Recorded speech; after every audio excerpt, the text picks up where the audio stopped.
Alors parmi les nombreux, quand même, Clémenceau, Bolivar, je dirais peut-être Garibaldi, il y a une richesse chez Garibaldi, et il y a une authenticité humaine, presque une naïveté. Au fond, ça a toujours été un enfant, mais un enfant formidable, un enfant génial, qui a cru, qui se donne complètement à une conviction, qui se bat sans arrêt, rien ne le décourage. Et il perd pratiquement tout le temps, au fond. Au fond, il perd presque tout le temps.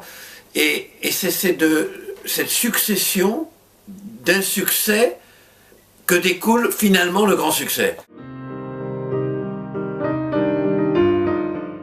D'abord, il y a des livres qui m'ont beaucoup marqué et donc j'aurais tendance à offrir.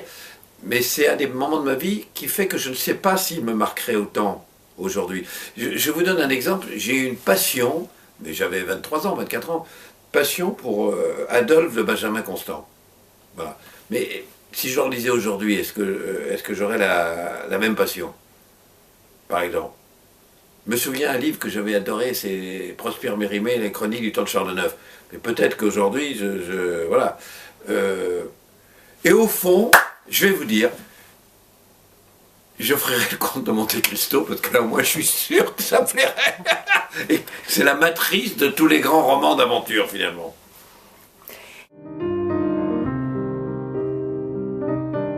La légende des siècles. La légende des siècles, c'est quelque chose d'incroyable. La légende des siècles. La légende des siècles, c'est quelque chose d'incroyable. D'abord, c'est monstrueux, mais c'est monstrueux au bon sens du terme, comme les Canadiens qui disent c'est commandant, c'est bien en mal, ou je sais pas quoi.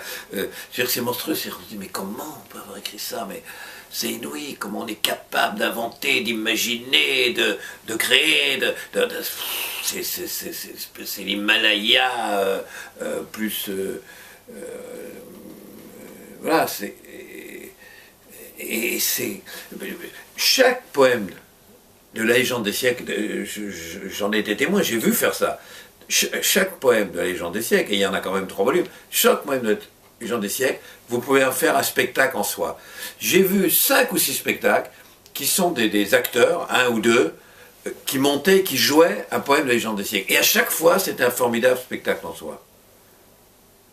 Non, c'est vraiment une des choses les plus inouïes de toute l'histoire de la littérature française.